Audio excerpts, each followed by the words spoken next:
Hi everyone.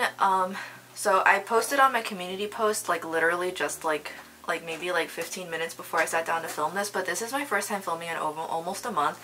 If you want to like see the details for my excuses of why I've been gone, you can just read the post. I really don't feel like elaborating on it because I honestly am like kind of upset at myself that I like let myself get so like, I mean lazy is not the right word for it because it's not like I chose to like not film, but like it just, you can read the community post. And if you Johnny Ross recently uploaded a short where he kind of was talking about it, and that really was what finally got me off my butt to come back, because I was like, look, he can come back from, you know, having issues with burnout and anxiety. If he can do it, I can do it. And first off, I was really happy for him that he got his ADHD diagnosis, because getting an ADHD diagnosis as an adult can really make a lot of things make a lot of sense. But after I saw his video post, I was like, you know what, I need to get my butt in gear. So everything I'm using today is going to be stuff that I was really excited about, and then I just, because I never filmed, it is all old now. And the holiday and fall winter stuff that's been coming out has been absolutely beautiful, and I would love to get my hands on it. But even though I technically have money to right now, I'm limited more by what I would film with and use, and because of the fact that I'm already far behind and I'm not sure how regular I can get up to it, I'm like hesitant to buy anything. So like there's a lot of stuff I'm missing out on, not because I wanted to, but because I just feel like I never get around to it. Like I was really excited about the Makeup Just for Fun and Fantasy Cosmetica collab, but I just completely forgot about the release date, and then because I just wasn't filming and I wasn't wearing makeup, I just felt like it would be a waste of money for me to buy it, even though I would love to have it. So I don't know if I'm ever gonna get it, because I don't know if I would even want to film with it at this rate. Like I do know that Blend Bunny is collabing with James Robert Welsh. They're not the same person. I know this, I promise. I'm very excited about that. I may get that. I may. But I finally got around. I cleaned my desk, I cleaned my makeup, I dusted everything, and I reorganized all of my makeup so that everything is visible the way I like it again. So I think that will help me freshen things up. What I really wanted to do today is nothing too terribly complicated, but I am so not caught up on what's been happening on the internet until I saw Robert Welsh's video about this blush right here. And then I did a little more digging and I saw that there was a lot of complaints around it being marketed with swatches on deeper skin tones that were basically lies, and I can totally understand that. That's totally valid. So I want to do a cool tone makeup look using this and see what it looks like on my skin tone, because when I first saw this and I saw the color, I thought this might actually be the lavender blush I've been thinking of, because it has so much white and purple and it's really not pink at all. But based on what I've been seeing, there's also a chance that this might just turn to straight ash on me, and I'm going to be really curious. So that's what I'm going to use, and I'm going to do a cool tone makeup look that kind of will fit with it. I do have the Natasha Denona I Need a Warm. I was going to make 3 looks 1 palette with that. I really was. But I am going to force myself to, just so that I can prove to myself that I can still film and I can still put on eyeshadow and I can still do 3 looks 1 palette. I am going to do 3 looks 1 palette with it, even if it kills me. So firstly, I think this will be really good to use is this KALEIDOS quad right here. Now I got this off their Taobao store. I was making a Taobao store anyways, so I bought KALEIDOS off Taobao because they are, most Chinese brands that sell globally, they're cheaper to buy on Taobao, but in exchange, of course, you pay out the butt for shipping, versus on the global website, the prices are the shipping price kind of gets bulked into the actual SKU so that they can offer things like free shipping, which can help make it look a little bit less painful, at least if you're a US customer. I have heard through the grapevine from some EU people that I'm mutuals with on Instagram that the global websites for Flower Nose and KALEIDOS can both be absolute crap when it comes to EU customs though, so like if you're not in the US, do be like aware. I also thought maybe that this might be fun to pull out, which I really do want to buy the new Butterfly collection, but again, I'm waiting for like me to really feel eager to film again. I don't want to just buy it just to have it. I hate falling behind on Flower Nose of all places, but I am already behind, like let's be real here. I'm gonna add a little bit more setting spray just because I've been yapping for a while. I was gonna make this more of like a personal get ready with me where I talk more in depth, but I literally just, my most recent video that I made a month ago before I just disappeared literally was already me talking about personal stuff, and like I feel like you guys are not my therapists, and to an extent I really shouldn't be emotionally unloading on you guys, so I am going to refrain from doing that today. But if you guys want to hear like more personal stuff, because like it's nice to know that we all aren't the only ones struggle busing, especially when it comes to the stigma around mental health and neurodivergence and like other things that people go through. It's nice to know that you're not the only one, but also like you guys are not my therapists. I pay my therapist to listen to me, but you guys are here for makeup. Which sometimes means you're not here to hear heavy stuff, so I completely get it. So I'm not going to talk about heavy stuff today. One of the things that I spent my points on was Ulta finally. Ulta's been stocking a lot of Chanel lately. Sir. First off, he got big. Big boy. Second off, you're not allowed on the makeup desk. I know those words have no effect on you. And he's doing very well. The antibiotics are just, they're very slow acting antibiotics that generally the cats have to be on it for a while. Tylosin, in my experience, they usually have to be on it for like 2 to 3 months before we're confident that we can take him off. So I haven't done makeup in so long that the makeup bag I brought to the Porter Robinson concert, I haven't even unpacked yet. I forgot to buy the Pusheen Gamer bag before it sold out, and I'm very bummed. First things first, my under eye corrector, which I had also packed. So I was like, where was it? Oh, I packed it. It's gonna pick up on the mic, and it actually picks up on the mic a lot, especially back when I had Jackson, because he used to instigate this all the time. But the cats do have zoomies right now, chasing each other, and the sounds are gonna show up on the mic because they sound like a thundering herd of bison when they zoom.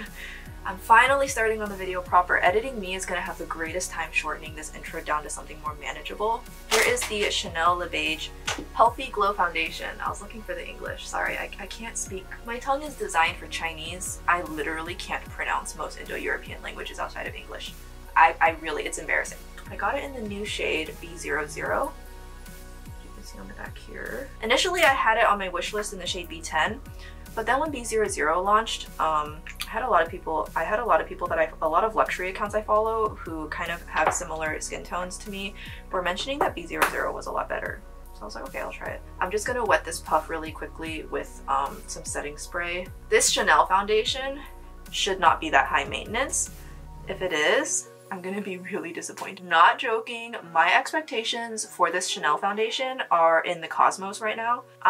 Even though I didn't pay anything for it, and if you're clever about when you time your purchases to always buy during things like 10x points day. Sorry, the cats are like playing on a tree/tower thing, and they are making so much noise. Miso, get out! Miso is currently stuck.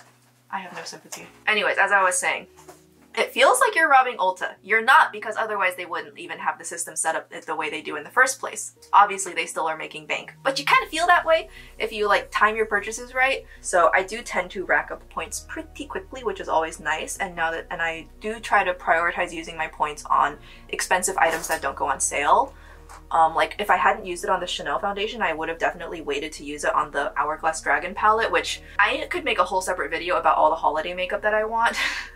But the Hourglass Dragon palette is definitely one of them because dragons were my childhood hyperfixation and I still absolutely love them. So I definitely think I'm gonna get it, and I really, really, really wanted to get the brush tint too, but like 90 plus 150, that seemed kind of stupid. And I think the brush sold out super quickly on Ulta, so I have to get it from the Hourglass. I don't know, God, that would be so expensive. I cannot actually bring myself to do that, but I want it so bad, and I know I would like it if I got it, but... Okay, so I put on 2 really thin layers, as you can kind of see. It has light coverage / low medium coverage. I'd say like the high end of light coverage, really barely medium coverage. You can kind of still see some of my discoloration.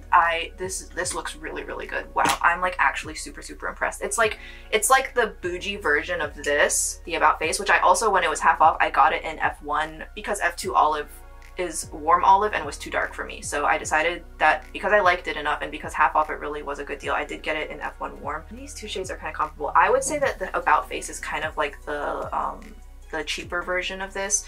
They are honestly pretty comparable, I would say, but this one definitely like has a little extra something to it. But I think if you like this kind of foundation, the finish is really reminding me of the About Face one. I'd say this one has lighter coverage and it's dewier. This one is just like, ooh, but this one's really nice too. So I'm just going to be using a tiny eyeshadow brush. This one is a little bit fluffier and thicker than I'm used to using for concealer. But as an upside, if you're like new to using pot type concealers or applying concealer with a brush, go with a brush that's a little bit wide like this as opposed to the totally flat paddle brushes that you usually see me use, because these blend out concealer much more effortlessly, and that can really let you ease into using non-liquid concealers. Okay, so for not having put on makeup in a month, I'm glad I picked this brush because I definitely think I would have had trouble blending just because I'm so like out of practice. But you can see it not fully covered, but that's okay because I think my under eyes are looking a bit dry. I put more concealer on this side than on this side. It kind of shows, and I think this side is going to kind of crease up faster. I received some FLORASIS PR, and they're not requiring that I make a video for what it's worth, but I do try to feature the PR I receive. Like, I think I got booted off like every single PR list that I had been invited to join through the various brands that DM'd me. And like initially I was so excited because I was like, I'm finally getting somewhere, I'm getting a PR list. But then of course I disappeared. So naturally I got kicked off all the PR lists, which like, can I even blame them? Like, I'd kick me off the PR lists. But FLORASIS still sent this to me, and they actually did want me to send them a list of products I wanted to try so that I could like advertise their Black Friday specials. But if I get those products and they make it like mandatory, like almost like an unpaid sponsorship thing, then I don't know how much I'd like to do that, because my opinion on FLORASIS is that they're kind of mid. But anyways, I still felt like it would be wrong for me to not at least just feature this really quickly, just as a courtesy to the brand. But they're releasing, they have these new Peach Blossom Silk powders, and I think some of them are in blushy tones. I have used their other setting powders in the past. I think Flower Nose's setting powders are better. FLORASIS, the last time I used the FLORASIS powder, it kind of dried me out a little bit, but I'm always down to try another Chinese setting powder. In my experience, when it comes to matte setting powders that really like blur out your pores and smooth out your skin, if you can find one, a translucent Chinese setting powder is going to be your best bet. But the problem is not all Chinese brands powders are made equally in terms of complexion. Like, some of them will claim that they're translucent, but because they're really not ever made or even tested on people with darker skin tones, because like 90% of these brands don't even technically sell internationally unless you like buy from like a reseller like Look Healthy store or something, that even if they claim that it's translucent, it will still have a cast on you if you're tan or any darker than tan. So, but if you can find one that's like actually translucent, I do think Chinese powders are like the best. I will also go ahead and use that to, it has been so humid. Just the humidity is out of this, and like I would say it's been abnormally humid, but something tells me this is going to be the new normal going forward. It's just going to be this humid forever, because that's just, things are changing.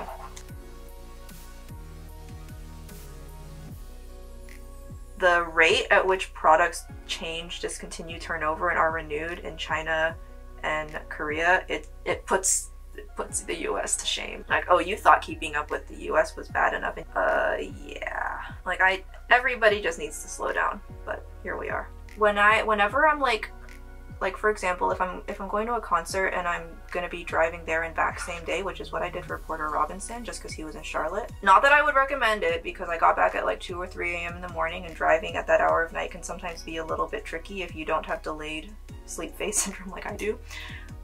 But if I do that, then of course I have to be really minimal on the makeup I bring, because like I'm literally going to be doing my makeup in the car. And so when in situations like that, and for just like daily wear, because especially if it's humid, I actually really like how my brows look if I use only a brow pen. I actually really like that look.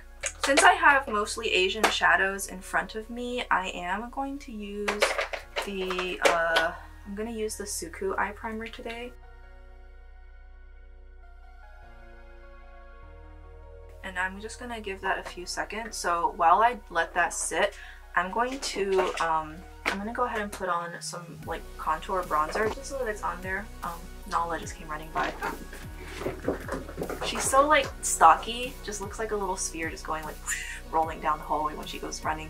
I need to do swatches of certain parts of my collection because of the fact that I'm olive, and so there are certain parts of my collection, specifically concealers, foundations, and bronzer contours, where I get extremely particular about the shade. And so I've been meaning to for a while to do a series of swatch comparisons, swatching my entire collection of things like my bronzers so that you guys can kind of see the tones I go for.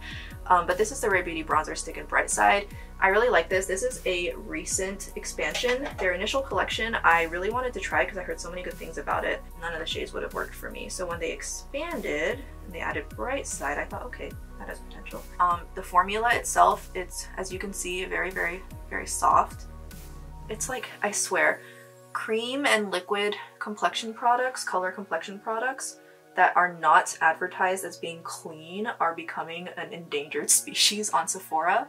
I don't think this one, I feel like this one might still have a modified ingredient list, but it didn't have the clean label, and I am not buying things that have the clean label if I can help it. And I'm just gonna apply a little bit because I don't want it to like blend into the contour, or I don't want it to blend into the blush and then cause problems. And I like this one, it clicks, so you don't push it too far down and mush things, and you don't push it down not hard enough and then it dries out. This actually does have a responsive click to it to let you know that you've pushed it hard enough. Like, I know packaging isn't everything, but there are certain details to packaging that can improve user experience that I am a fan of seeing. Anyways, as you can tell, I'm not medicated right now, so like the conversation is literally just gonna go completely off the rails. I'm gonna start off with this FLORASIS 5-color eyeshadow palette in the shade 01. Now, for those who don't know, the global release of the Flower Nose collection had one colorway of this that was green, and then the Chinese didn't get the green, they got a pastel. So I bought the green one from the global website, and I bought the pastel one from Taobao. And I only got 01 because the other one was really redundant, but the butterfly one, oh my god, I want something. But I'm gonna use this today. These shadows appear to have a slightly different matte formula than usual. They kind of appear like they may be a little bit more baked. I'm not sure though, like don't quote me them. But anyways, I am terrified that I forgot how to do eyeshadow, so I'm gonna be starting off with this to do the whole transition shade light to dark instead of dark to light like I usually do. We're just gonna run with that. Mr. Bean is currently chasing the adult cats, and you know, learning boundaries is an important part of being a kitten. So if the hissing is like, there is such thing as like a healthy amount of communication between cats, and hissing is a part of that. So I'm not always worried if I hear hissing, especially because like if let's say like Mr. Bean chases Nala and then Nala finally decides she's done but Mr. Bean still wants to play, Nala will hiss to let him know, hey, back off, I'm done. And if Mr. Bean doesn't listen, then Nala will swat at him without her claws because she's a very good mom, and she will hiss and growl and say, no, I'm done. And Mr. Bean at this point has learned that means no, and no means no, and he backs off. So see, this kind of, having him learn that kind of communication is very important. So I don't mind if my cats hiss at each other occasionally, like 1 or 2 hisses, and then the message is received. What can be a problem, and this doesn't happen to me very often, but what can be a problem is if you have cats who are just not respecting each other's boundaries. So like, let's say I had a cat who just kept wanting to bother and play or even bully another cat, and then the hissing escalates, then yeah, it's time to break it up and do something about it. But I very rarely have that happen. So yeah, if you hear any hissing in the background, it's Mr. Bean being rude. But right now they're playing behind my desk, and like he's playing with Sebi. Sebi pretty much is never done playing. Like he could play with Sebi until the cows come home, so then he thinks all the other cats could play with him, not realizing that each cat has their own individual limits, and just because Sebi can play for hours doesn't mean other cats want to. And so that's another important thing for him to learn, is that like not every cat is going to behave the exact same, you know? I'm going to start off with this shade right here. I don't profess to be a cat expert. I am not a cat behaviorist. In fact, my cat Matcha confounds me so much that I have to take her to a behavioral specialist. Thankfully, my vet can do behavioral appointments because cats are kind of her thing. Like her vet office only sees cats. I have to take Matcha to a cat behaviorist because she has anxiety, and I have actually never had a cat with anxiety as difficult to manage as hers. I've had to deal with many challenging cats in my time volunteering at shelters and whatnot, but she is probably the most difficult cat I have ever had to manage, and because she's mine, I don't ever get to be off the clock with her. Like I can't just stop thinking about her. So I do have to take her to a behaviorist. So anyways, I'm not a cat expert, and I'm not trying to come off as one or sound like one, so if you have any cat questions, you're welcome to ask me. I may have an answer, but I also might not. So please, I am not a vet, nor am I giving any veterinary, but just sharing my experiences. I mean, I like to think I know more than the average person about cats, but that doesn't necessarily mean I'm a cat expert. Plus, like, the funny thing about cats is like, you think you're getting somewhere with your cat knowledge. You think you're like, okay, yeah, I'm actually like getting good about cats. I know a lot about cats. And then the moment you think that, a cat will come through the shelter system who completely just defies everything you thought you knew about cats. Like, you thought cats were this way, you thought cats were that way. No, they will be that way and they'll be this way. Like, you know, the moment you get a little bit too proud of yourself, there will be a cat that comes through that will just humble you straight into the ground. So no, I am not an expert about cats. It certainly would be a nice goal in life for me to become one. And honestly, like, if I had the means to go to vet tech school, I think that would be something that would be in the cards for me. Maybe someday.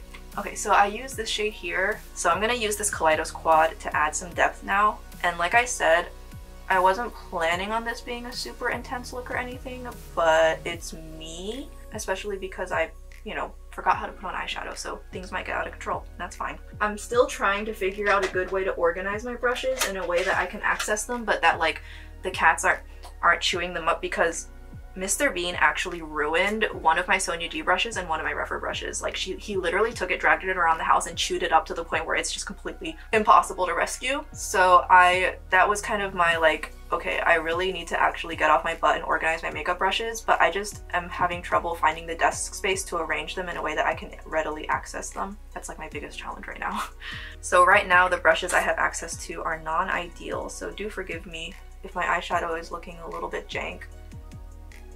The eyeshadows themselves are honestly fine. Like, I think like KALEIDOS and Flower Nose both make fine mattes. My personal technique and application might be a little bit sus. I need to learn to like not get carried away, but it's really hard to not get carried away. Like, I don't want to come across as like super narcissistic, like, oh, I can just talk to the camera, talk about myself. But like, sometimes when you have ADHD, you just get really carried away really quickly, especially if you're not medicated.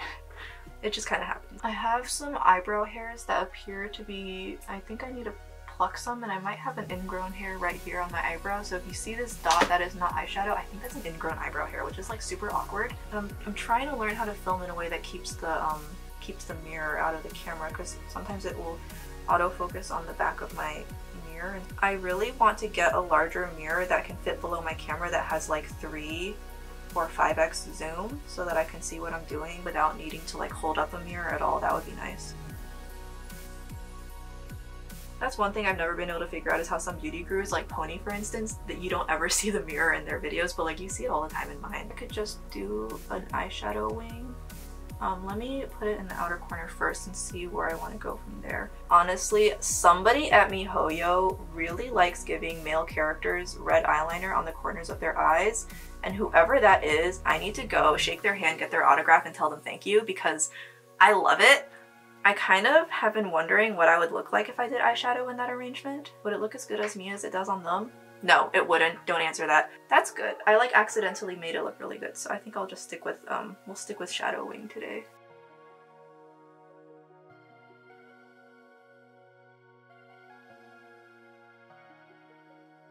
Also, for those of you who watch my videos and love to like leave me like essay length comments about Genshin Impact, please keep doing that. I love reading to them and responding to them because Genshin is currently my hyperfixation of choice. So like, please keep talking to me about Genshin Impact in the comments. And I do fully intend on continuing to mention Genshin Impact in videos, but just for the sake of people who watch my videos who don't play Genshin Impact, I'm gonna save my thoughts for as I'm wrapping up the video. That way you don't have to like, that way you can like, if you want to sit through the whole video and actually listen to me yap, you can listen to me yap about things that are interesting. And then I'll just put Genshin at the end, and by then the video is almost done. I think that'll work, right? But for those of you who do play Genshin Impact and love to hear me talk about it and want to leave comments, even in a video where I'm not talking about Genshin, if you just want to like tell me something or like just share with me stuff that happened on your account, please tell me. Like, please share with me everything. I love hearing about people's Genshin experiences with how rough my life has been. I started playing it around the time that Jackson died, and honestly, it's been pretty much the only thing carrying me through life right now. I was reading on Reddit that like a lot of people ended up turning to Genshin to like help with their grief for various reasons, like losing parents or losing friends. So because of that, like, you know, I'm not the only one, so I'm not insane for using a video game to manage my grief. That's not stupid, because I'm not the only one doing it, so clearly it can't be that dumb, right? Also, I did pre-order the Zhongli Nendroid. So excited about it. It's like 50 bucks, and here's the thing, I cannot start figure collecting. If I start, I'm in danger. So the only thing I let myself collect are very select Nendroids. That's it. But I wish it could, but I just, no. No. Okay, so I kind of wanted to try seeing what would happen if I put my eyeshadow where a lot of the eyeliner gets put on the like the Genshin and Honkai men. And like, actually, I kind of like how it looks. I'm gonna blend it out a little bit though. Yeah, they don't feel baked, but they do feel different. I don't know how to explain it, but these mattes definitely feel like they've been modified slightly. They're still so finely milled, and if I tap my brush on the plastic, then I will be able to knock off excess powder, but they do feel different. Flower Nose's shimmer formula for their darker colors is not the greatest, but it's not exclusive to Flower Nose. I've mentioned it before, kind of an issue with every single Chinese brand and a lot of even Western indie brands. Dark shimmers, they tend to be really oily, greasy, and they crease, but their light topper shimmers and their mattes are so good. Except for that one red matte from Swan Lake, that one creased. But everything else has been really, really good. My Water Brat highlighter, it must have not survived the transit back home because it's like falling out of its pan. I hate when that happens. Now I can't travel with it anymore. Mad at ODENS forever because they never restocked these, and they never said they were discontinuing them forever, but then they also never restocked them. Literally they released them once and that's it. So the only shade I have is Lavender Dream, and that is a shade so many people are lusting after, so I'm sorry that I'm using it. This is gonna be perfect. I'll use this. I will make it a mission eventually to try and find dupes for this, and if I do, I'll let you guys know. But in the meantime, I'm gonna use this. I'm just gonna use it gently on my finger. Putting on shimmers when my fingernails are longer is always harder. I forget that I shouldn't be using my nails as tools, and I'm also clumsy, so my hands will just bump into everything, and then, you know, that's that, my nail breaks. I really need to make a conscious effort to use nail oil more often to keep my nails a little bit more pliable so that they're not so brittle. Okay, I don't want to use this on like the inner corner or lower lash line. I want to use something else. I'm gonna use this shade on the lower lash line and on the inner corner. It's a really pretty shade. Like I said, Flower Nose does toppers so well, and like they're not unique in that regard. A lot of brands make really great toppers these days, but Chinese and Korean brands, the toppers have this really delicate quality to them that Western toppers just don't have. Like most Western toppers tend to be akin to the intensity of Pat McGrath, which, don't get me wrong, is really pretty. But like sometimes if you want something that's just really delicate, really feminine, really coquette, something that like almost would make you think of like lace and like Lolita fashion and stuff like that, I think Flower Nose really has one of the best. If I don't pay attention to Mochi for long enough, she starts getting mad. Oh, she's gonna leave because Bean's here. Mochi is not a kitten fan, but Bean has gotten really good at listening to her cues and not bothering her too much. And once she knows that the kitten will respect her, she becomes a lot more open to interacting with them. But like she can be a little bit of a sass, and the funny thing is her hisses are just so non-committal. She'll hiss, but then she'll keep following them and she'll lick them, and then when they turn and look at her, she hisses like, hey wait, I don't actually like you. And then they turn around and they're not looking at her, and she's like, well, I do like you, but in secret. I don't want to admit it, you know? Like, she's so funny. Okay, I'm going to just do mascara today because I don't feel like doing anything more intense than that. I'm like always like having to like really fight my eye shape, and I used to do lash perms, but I really just don't have the money to justify it, especially because if I do have the money, I'd rather use it to get like color or straighten my hair right now. The lash perms were damaging my lashes. Like it really crept up on me, but okay. But even though I've stopped doing lash perms for months now, my lashes used to be so much longer and thicker. You can actually go back to my first videos on YouTube, look at my lashes, and you can see a dramatic difference between my lashes then and my lashes now. I really wish my lashes would go back to being what they were. I don't know why, but like I don't have lashes anymore. It's so upsetting. They're so short now. Oh man, my lashes already started dropping just in the time I was doing my lower lashes.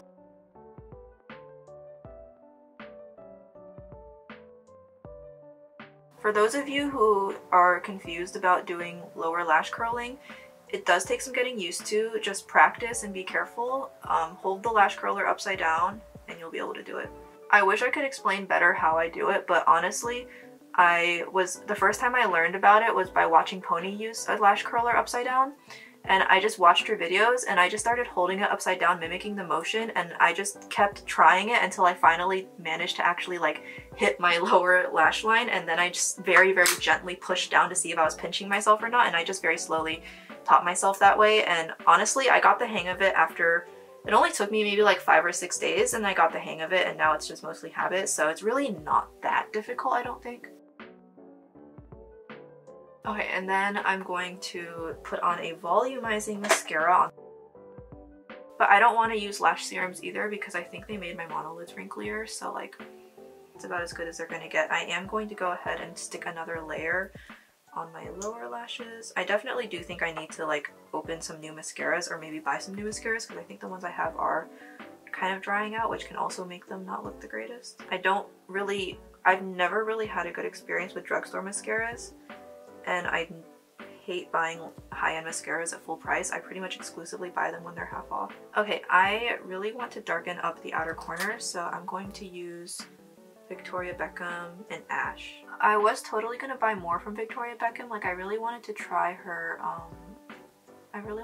stick shadows, and I would love to buy more of her liners, but I'm still salty that I missed that one summer collection that had the red, blue, and green ones, and I'm so sad she never brought those back. I was really hoping she would so that I could finally buy them, but she didn't. I do really want to own more shades of her eyeliner though. I've seen some YouTubers say that they can't use it on their waterline because it's just so malleable, it gives you so much work time that it doesn't last in the waterline.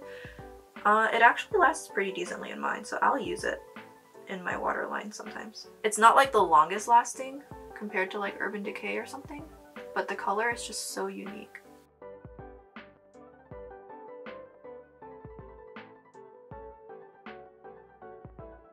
Okay, so now it's time for the, what, piece de resistance, is that what they call it? YSL never puts their shade names on the stickers, they only ever put numbers. That is my one beef with YSL. It's so expensive. Give me the shade name. So like all of my lipsticks, I don't know what the shade names are. I'm gonna definitely have to do some kind of glossy lip. My lips are peeling. There's been a lot of controversy. I don't want to call it drama because that makes it sound trivial, non-serious, or unnecessary. And I hate when people call something that is really, really a relevant discussion to be had drama. Call drama drama. This is not drama. This is a controversy that is completely valid. For those who don't know, YSL released a line of liquid blushes that had some unusual tones. So of course I got the two that really stood out to me. So if you've been watching any of my other videos, you can probably already guess which ones I picked. Here they are. Surprised? No, we're not surprised. But they showed swatches of all of the shades of the blush on 3 different skin tones, light, medium, and dark. But here's the problem. People received it in PR, they received all the shades, and creators with darker skin tones used this blush and it looked like ash. And now I don't have TikTok, so I really haven't been following the majority of it. I've only seen re-uploads and some mentions from Robert Welch in his video, so I've really seen very, very little. But I saw enough of the fallout to realize that this definitely was, like, people were arguing over this. And then you had other creators push back on these dark skin creators and be like, yeah, but it's just not made for you. Well, if it's not made for them, why did YSL put swatch photos using this on their skin tone? If it wasn't made for them, YSL should never have advertised it as being for their skin tone in the first place, but they did. So kind of deceptive. And because I missed this whole thing, I've just been sitting in La La Land being super, super, super hella excited about this, thinking this is finally the lavender blush of my dreams. YSL deceived people and caused other creators with lighter skin to try and, again, completely discount a darker skin creator's first-hand experiences. Which, please stop. Please stop that. Listen, I also have a hard time finding foundation matches. It's not the same problem. It's really not, okay? Calm down, it's fine. So, I don't want to recommend this product anymore. I have it, I bought it, and I still want to use it. Like, I used my Sephora gift card for these 2 products, along with treating myself to a Prada lip balm, might I add, which I will use in a future video. I got it in the maple red shade. I'm actually unreasonably excited about this lip balm. But because I got these 2 shades and I really was so excited about them, and I don't want to, like, you know, I don't want to be tone deaf, but I also, like, I was personally really excited about these products and I still am. So, all of that to say, I'm not trying to make excuses for using this product. I know full well that I am using a product on camera that has been very, very controversial, and rightfully so. So if that makes you really upset, I do understand, but just know that my personal context of using this, I have literally been living under a rock for the past month, and I am trying to cling to every last shred of happiness that keeps me looking forward to being alive the next day. So I'm gonna use this. I'm still excited about it, but I also now am curious if it's going to look like trash on me too. It seems like it looks really bad on a lot of people. I'm going to be using this 109, which is like a baby version of the 101. And I know BK Beauty has recently gotten really popular. They've grown really fast and a lot of creators are suddenly featuring them these days. They've been sending out more PR. I bought all of these myself and I've been liking them for a really long time now. So first off, with lavender blushes, you want to like not put them on the, you want to focus on the center of your face. It's going to be like a center of your face situation. I did put powder down on under my eyes, which may be a mistake. No, actually it's playing quite nicely with the under eye. That is one nice thing I've noticed. Luxury liquid and cream products tend to be fine on top of powder, because I should not have powdered my under eyes now that I think about it, because I really like bringing lavender blushes closer up to bottoms of my eyeshadow. And again, like, I'm really focusing it on the center of my face. In Asia, they're called like color fill, they're like space filling blushes. So they're meant to kind of create volume and space, almost like a duo of highlighting and blushing. So you don't want to put it all the way back here because it's going to bring that area forward. And I think I applied it too far down, but in my defense, I have not worn makeup in a month, so. Okay, I'm not gonna lie, it doesn't look, I don't dislike how it looks on me, but I think in this case though, you can tell I brought it too far down, which that was bound to happen eventually. So here's what it looks like on the back of my hand. So my hands are darker than my face, because first off, I used to drive, like from driving because I never really protected my hands. So my hands got really, really dark. They're actually already a lot lighter than they used to be now that I wear driving gloves and I make sure I put SPF on my hands and stuff like that. But my hands will always be slightly darker than my face because my blood likes to pool in my fingers if my hands are down, which turns my fingertips kind of red purple and distinctly darker and greener than the rest of me. So you can see my hands, they are darker than my face slightly, and so the back of my hand is slightly darker than my face. And you can see on the back of my hand, do you see how the gray, it's pulling so gray on the back of my hand? And like this is what's left from me applying it. This is completely just an opaque, like thick glop of product. Now the ashiness is gone because now it's opaque. You can't see through this glop. But here on the back of my hand, do you see how awful that looks? It looks like my skin is dead. I don't dislike it, but I will say it sheared out. Now that it's really had time to set, it's really shearing out, and because of that, the lavender is not coming through the way that I would want it to. I definitely still do think that I can make this work by mixing it with like other blushes. Like it's me, I'll find a way to make it work. This is a really great mixing color for me to have. There's much possibilities with this for me. I did find my Chanel blushes. They were still in the bag. They were still in the Chanel bag. Oh my god. Which actually, no, that's a good thing because it meant that they were all kept in one place, and so finding them was easy. Also, the reason I hold on to my Chanel bags is because I like doing photo shoots with kittens when they're really, really tiny. And I've always wanted to do a photo shoot with a tiny kitten inside one of these Chanel bags. Let's be real here. Okay, let's just heart to heart from you to me. This is the only Chanel bag I will ever own. We have accepted this reality. Moving on. Well, no, like seriously, like have you seen the price increases they've been doing? My YSL bag fund, after it got cleaned out by me having to get a new car all of a sudden, is finally back up.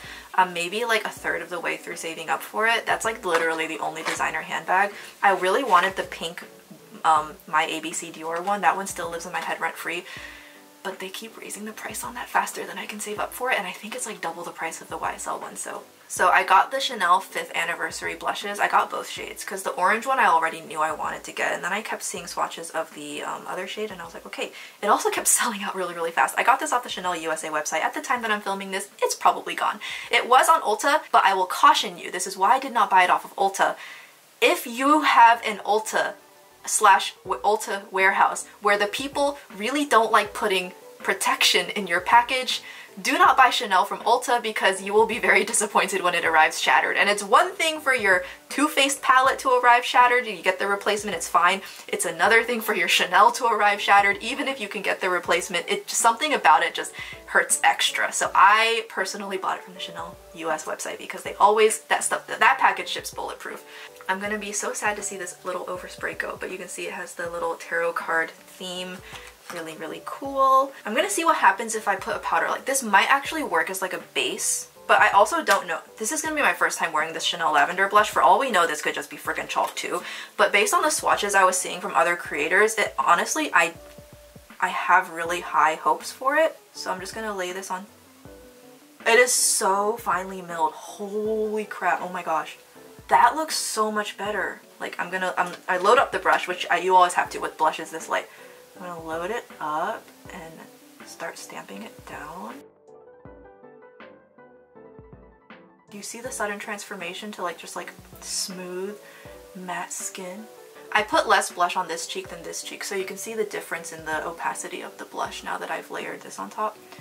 I'm gonna add a second layer here and see if that makes up for it. Wait, hold on.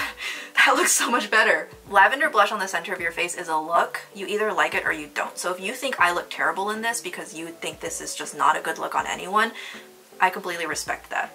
But love a space filling blush in the center of my face, and this looks good. I'll have to try this on its own without the YSL blush underneath, but like I am like repeatedly shocking myself at how good Chanel makeup is, and I think the reason I do that is because it is so freaking expensive, and I've heard so many conflicting things about their quads, which is why I still don't own any Chanel quads.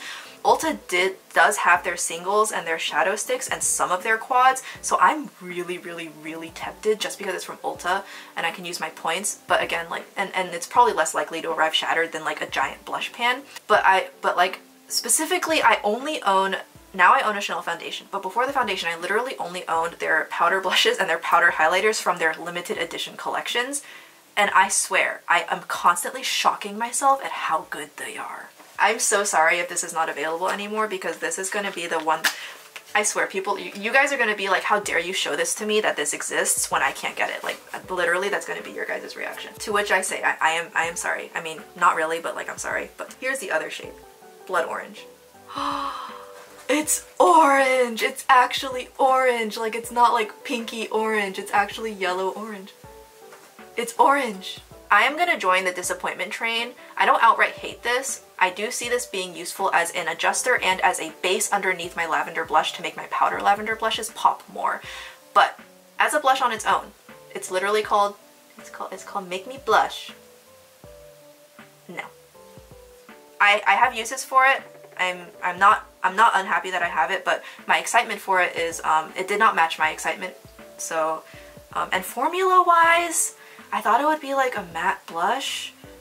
It's got like a really weird finish to it that I'm not sure I like, so I'm gonna be interested to see how this one ends up looking on me. I really hope I like this one. I'm gonna, like, I really hope this isn't gonna make me wish I'd gotten the Armani Luminous Silk blushes instead, you know what I mean? Because like a lot of luxury brands were releasing like non-dewy liquid blushes, and I've been like so excited to try all of them, but of course I literally can't afford to, so I picked these. And I really hope that when I use the orange one, I don't regret that I picked these as opposed to like Armani or something. This video is going to be long. I'm so sorry. I don't know what's gotten into me. I can't stop talking. But I need to use a darker blush on the outer part of my face because otherwise it just looks super, super strange. I'm going to use this from Roman. This is from their ESPOIR collection. It's in the shade B01. I personally think that Korean and Chinese beauty brands make my favorite shades of muted beige blushes, like Beigey Rose, or like Beigey with a hint of pink, or like really desaturated, cool, like red bean pasty kind of shades. Asia just does them best. Like, I feel like even like the cheapest Korean and Chinese blushes are just so finely milled and so mattifying. Most Korean brands release really limited shade ranges of blushes, but a lot of Chinese brands, especially the more alternative ones, will release some pretty intense and fun blush shades that can work on a wide variety of skin tones. So you might want to look there for some slightly more fun blush shades if you're not having luck in the Korean market. I'd say in terms of shade range, Korea is definitely the most limited. So I'm basically like using this blush almost to kind of like top off and mix into my contour because it is almost that shade. Actually, I think I like pulled this, I think I brought this in too far. So you can see how it looks really bad right here because I brought it in too far. I don't really want to use the same highlighter that I just used because it's just like what I use on my eyes. I can use it as a highlighter if I wanted to, but it's too piecey for me. This is my favorite purple highlighter that's like not super glittery. Lav Dreams. R.A.P. Yuli. And I'm gonna use this to basically kind of like hide that really wonky transition. I really wish I collected more of these. They're just so collectible. They're so thin and you can like stand them up on, and like the color of the packaging matches what's inside, and they have like cute little art, and these just literally were so collectible, but I didn't know at the time that they'd be discontinued so fast. And I've kept a tight lid on mine, so they actually are still good. I don't have a dupe for. I'm sorry. I like legit don't actually know what would be even close. So sad that I don't know what I can replace it with. I mean, I'm never gonna run out of it. I don't even know how Tara Babies managed to pan hers.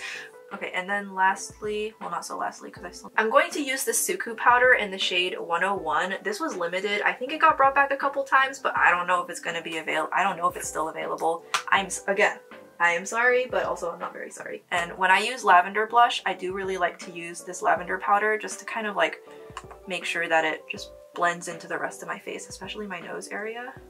And I really like the SUQQU powder formula because even though I have such dry skin, it is just such a beautiful form.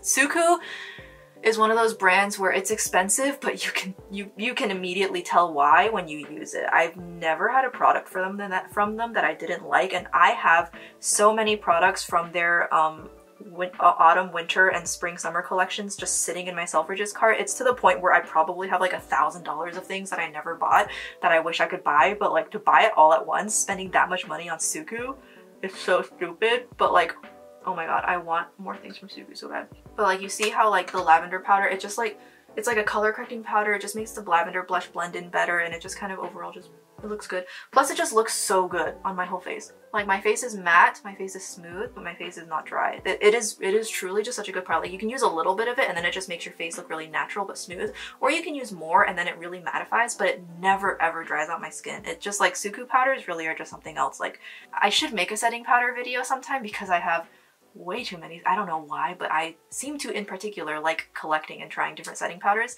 So again, like I said, I do not have the proper makeup look to be using the Prada lip balm in Maple. It is a very, very nice shade of red. But I do have plenty of other lipsticks from Korean brands that I haven't even shown you guys yet. So we've got like options. Like we are so spoiled for choice here. I'm going to use the 2/Floor lip liner in Salmon. She's released a bunch of new stuff since this. I'm so behind.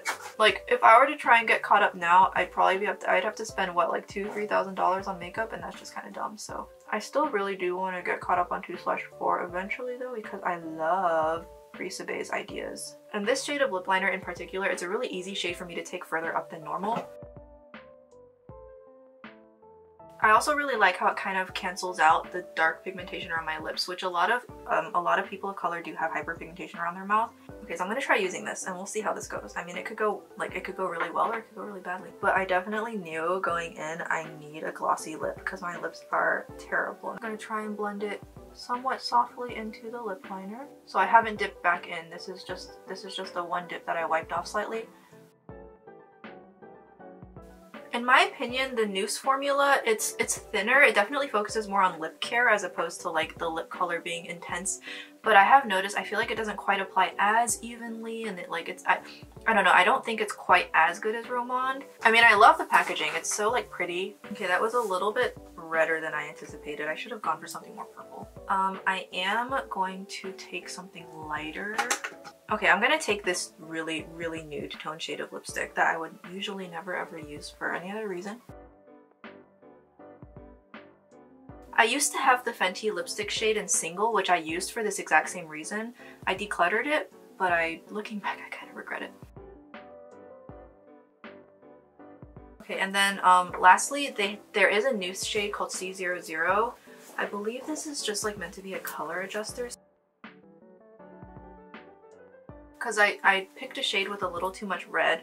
I'm hoping this doesn't look so milky that it starts to look bad, but I do want to like remove some of the red tone. Yeah, I would never use this shade on its own, but I bought it to adjust, which is what it was marketed for. So that's C00. Because like we might as well. I was wondering if like something black on top might help. I'm gonna use this Heart Percent one. This one's like kind of the most sheer out of all the ones I have. I think it'll just really help to desaturate the tone a little bit. I'm just doing color adjustments right now. But I think I've definitely hit my limit because now I have like a nice thick layer of moisture on my lips, and it's like it's gonna start looking really, really stringy if I don't stop. So we'll just call it quits now. So yeah, aside from my eyelashes just totally not matching the vibes of the rest of the look, I honestly think the rest of my makeup looks pretty good. Like I'm not... Yes, I found my bangs were getting so long that they were literally covering my face, and I've been too lazy to go to the hair salon, so I cut it myself, and I pretty much always cut them too short when I cut it myself. But then the nice thing is that it takes me longer before I have to cut them again because they have plenty of time to grow out. So they look really stupid right now, but they'll look really good in like 2 weeks. Here is my finished makeup look. It actually looks better than I thought it would, minus my like stupid ass lashes. They look so... I don't have lashes, and it's like honestly aggravating. And they used to have a lot better hold, but I feel like nowadays Korean mascaras, my lashes do drop slightly, and it's like kind of concerning. But other than that, I think my makeup honestly looks pretty good. Like I am honestly disappointed in this, and so I'm not gonna like pretend that I'm the big guy here and that I'm like constantly using moral and ethical makeup. We all know that's not true. Disappointing. I will keep it around though, because I think for me as a color adjuster or as a base under actual lavender blush, I actually think this has potential. I will keep messing around with this, and the best way to apply it. My biggest gripe with this is actually not even the color, it's the formula, which makes me really nervous to try this because I thought that this was going to be like a matte formula, like it would be like kind of a little bit whipped and it would be like a soft matte formula. That's what I was expecting, but it's actually not, and it's quite liquidy. I don't know, it's not really quite my favorite formula of liquid blush. I do prefer when they're a little bit more whipped and matte, kind of like the NYX Sweet Cheeks I think those are like the OGs of liquid blush. I like those kinds of finishes. I wasn't expecting it to be whipped and moussey, but I was expecting it to have that soft matte finish, and it just, no, Melody, no. And it doesn't, it looked like it still was kind of glowy dewy, but it wasn't deliberately being glowy dewy. And my least favorite type of glowy dewy is the kind where it's not really wanting to be glowy dewy, but it ends up coming across that way anyways, because then it just kind of emphasizes all your pores and stuff. So not gonna lie, my biggest gripe with this actually is the formula. So I'm gonna be interested to see what this looks like on me, because this is such a nice, pretty color. I will be so sad if I can't get this to work. If you have my skin tone and you've been looking for lavender blush for as long as I have, if this is still available, just get this Chanel one, because what on God's green earth did they put in this? I don't understand how this blush has no business being as good as it is. This should be an overpriced luxury piece of garbage, and it's not, okay? Like, what world do we live in where luxury makeup is actually worth the price? So if you want lavender blush, I think I can finally make my lavender blush roundup now, because now I finally found a good one I like. I said I was gonna talk about Genji and Impact, but like, I'm already at the end of the video, and I was like kind of floating about getting Chiori, mostly just because I love her design and personality so much. But the 4 stars, I saw it and I was like, okay, no. I'm really hoping they put Kuki Shinobu on Nahida's banner. That's just a personal hope of mine, because if they do, I'll be really, really happy, because I don't have either. That would be great. I hope for that. But anyways, I am done now, so I'm going to go ahead and sign off, and I really need to go to sleep. I hope that my first video after a month of being gone was not too terribly disappointing. I have plenty of other makeup I really want to feature soon. For my next look, I really want to do a warm tone look that focuses around the Prada balm.